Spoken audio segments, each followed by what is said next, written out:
lot of people will say, oh, this is a book for queer people, an Alan Scott book Mhm. that's, for the Yeah. LGBTQIA plus community.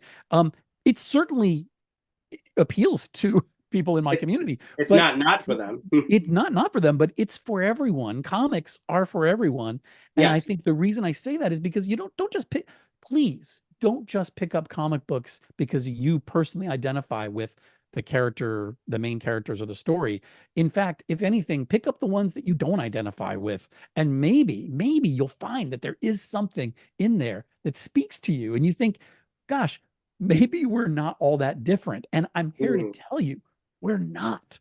We're Imagine just that. not. Imagine that. Now, am I right that this whole journey with Armored started with your comic book collection being stolen? Is that what happened? Yes, in a weird way. Definitely there's connective tissue there, let's say. So Okay. I think the idea came about when I was revisiting like old cartoons of the 80s, and just kind of reminiscing about, trips I used to take to Europe all the time when the idea kind of came into my head. Like I was on Yeah. parental leave. I live in Canada, so we have parental leave up here. No, there you go. And yeah. If only.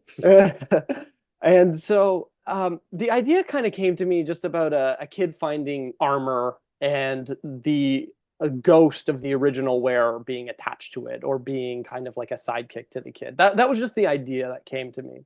Hmm. But then we had moved into a new house a few years prior, and I realized, oh, I can finally bring all my comics because I had them in storage at my mom's house.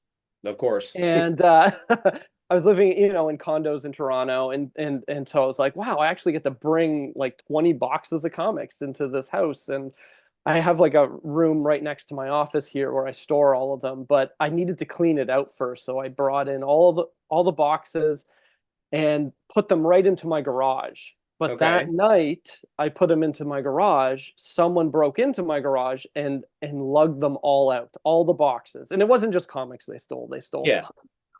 Movie posters, even clothes, Oh my winter gosh. gear. It was bizarre stuff they took. They even took my wife's American Girl dolls from when she Oh was a geez. child. Yeah, it was pretty devastating. The thief was a collector in a sense. Possibly, Mhm. or just the seller. Could Yeah. be.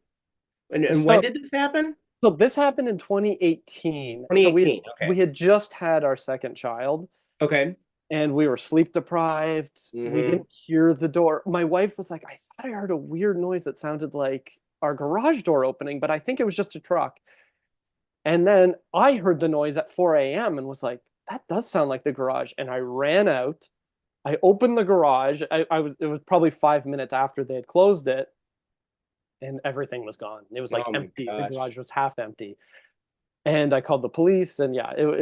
it was out of there. But how Armored became a comic is related to that because it was around this time where it was at that time I told my wife, I'm like, I'm done. I'm never collecting a comic again. Hmm. I had just started a new pull list at the local comic shop near my house. Yeah. I was like, I can't do it. I can't do it. It's too heartbreaking to look at comics. Yeah, I Then believe I, it. I believe yeah. it. Then I started to see comics, the comics that I had stolen, like at shops, and I was like, oh, I'd really like that back. And I Hmm. found a pawn shop near me that sold comics for 50 cents. And my local comic shop had boxes of comics where they'd sell like, 30 comics for $10. And so I just Okay. started collecting stuff I had So stolen. you kind of got everything back. Yes. I And I mean, you had to started buy it, but you got it. yeah, and my goal was get it back for as cheap as possible Oh because yeah. people don't go in those dollar bins that often. People like there are a lot of dollar bin hunters, but I wanted to go into them and just get whatever I could back. And Yeah, definitely. sure enough, my collection was huge. I was like up to like I don't know, back up to 15 boxes at least, and I was reading so much. And I thought to myself, well, instead of writing another movie, I've written like 13 movies that haven't been made. Why don't I write a comic and just see if I can get it made? I don't know how to do it. So that's kind of how it worked. And Okay. the first thing that came into mind was Armored. They had that idea, and I was like, well, I need to explore this idea more and see Well, what I can do with it. I would like just to maybe say that like video games are something that maybe like we were told when we were younger that like you're not going to be able to play when you're an adult. Like don't even think Mm. about video games as when you're an adult. I remember being told that, thinking I remember being like 16 years old thinking that when I'm an adult, Hmm. uh, I shouldn't play video games anymore. And I remember being so stressed about that. But thankfully, like the world has grown to really embrace video games, and I've further than just allowed myself to embrace this. I get judged for it. I do. I get judged for liking video games and being quirky and having these interests. But you know what? They make me fun. There's a lot of Yeah. other people out there that enjoy the same things, and so these are the people that I want to interact with. Hmm. And that's what's important is that like you play video games and don't let other people tell you that it's weird or you shouldn't. Like I'm also tattoos. I was always told that, you know, uh don't ruin your body with Hmm. tattoos. You're a nurse. Nurses don't have tattoos. But I Okay. have my garden. I Hmm. have a Zelda tattoo. Nice. I have an arrow, and I plan to get a lot more and nerdy themed. There you go. There you And go. so basically it's just like, yeah, don't let anybody tell you that you're weird and video games are weird. Just like embrace it, have fun with it, and find like-minded people who's going to enjoy it as well. Okay, so you've got our characters here, our Guardians of the Galaxy, our misfit team, so to speak. We've got Sir Arthur Conan Doyle, correct, who is the famously the author of Sherlock Holmes, the Sherlock Holmes books. And then you've got Harry Houdini, and then you've got Bram Stoker, who is the famous author of Dracula. And then you have a young Agatha Christie in there. Am I right? Have I got Correct. everybody? Yes. Yeah. Well, yeah. And there's a well, Charles Dickens makes an appearance, and there's another well-known person in the story that you have to find out. Like you have to read it. It's kind of a big reveal. You Yeah. So keep talking about that's Robert Louis Stevenson, but you kind of have to read it to see how right. Yeah. that pays off. Yeah. And kind of how that came about was like because we knew Doyle, Arthur Conan Doyle was a member of the Ghost Club, and we were thinking, well, he's kind of the heart and soul of the story. Who were his contemporaries at the time? And we knew that Houdini was friends with him, and strangely enough, it was Doyle who was really into the occult, less so Harry Houdini. Harry Houdini was Really? interested. Well, he was interested, but I think he was more of the skeptic in reality. Okay. And whereas Arthur Conan Doyle was a little more of the believer. So we did a little twist there just because for the sake of the story. And like other people, like, well, who was a contemporary at the time? And Bram Stoker was. And we discovered that he's kind of a distant cousin of Arthur Conan Doyle. And Agatha Christie was right around that time, was around 10 years old. So that'd be kind of interesting because she was a mystery writer as well. Yeah. So we just found a collection of people and like, how could we fit them all together? She's not alone either. Now, this is the part where I learned something from this book. She's got a sidekick named Lottie. Okay. That's right. And Yeah. Lottie is an axolotl. Am I yeah, right there? So, He's an act. Am I pronouncing that right? well, the common American way to say it is axolotl, but Axolotl. Okay. yeah, I think. But the actual it's actually originates from Mexico. So you know how like in Spanish they don't pronounce the X like we do. It's like a H sound or something. So it is pronounced differently traditionally. But I'm not even going to attempt to do that because I don't speak Spanish and I'm just going to sound really dumb. So, but Well, there is a say, different. I thought what we were looking at in issue 1, and I think I don't know if I mentioned this in the first review I did. I thought we were looking at an alien. Right. That's I remember how unfamiliar that I was. So Yeah. Are you an axolotl enthusiast? Why make Lottie an axolotl?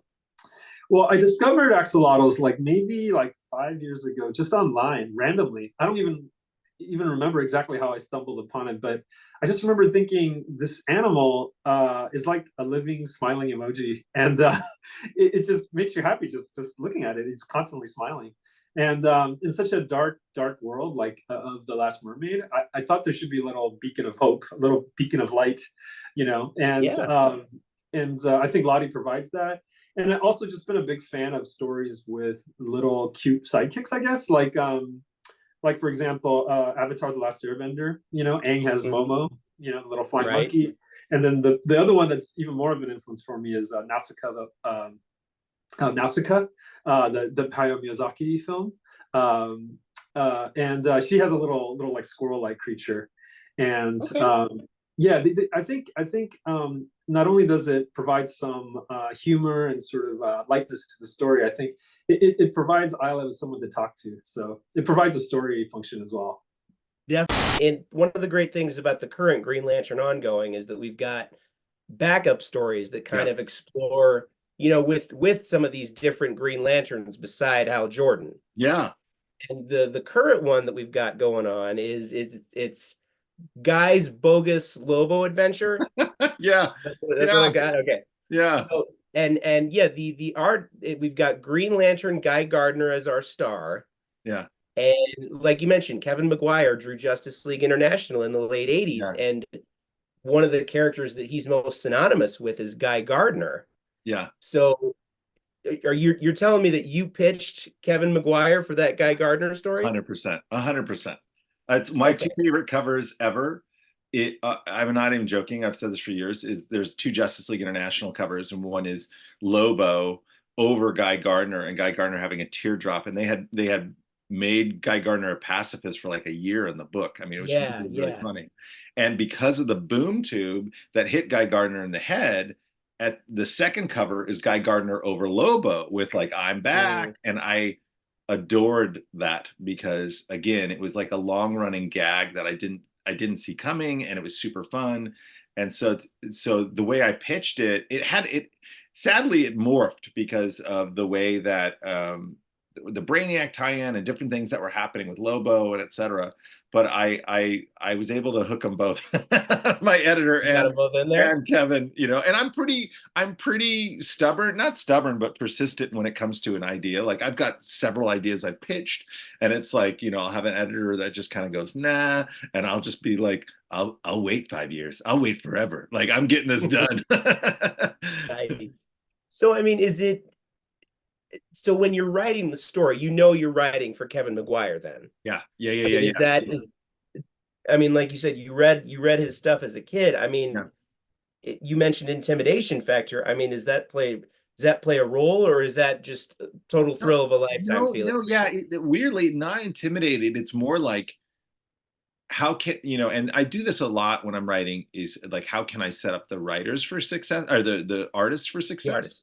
Like I'm trying to figure out what they enjoy drawing, and with Kevin, it's weird to call him Kevin, but with him, it's like I know his facial features, and I know that I can lean into physical comedy, and I know that I can make something mildly amusing, write something mildly amusing, and he'll take it from a 5 to a 10. Like just the way he draws it, it's 1,000% funnier than it is on the page. So I don't have to try that hard.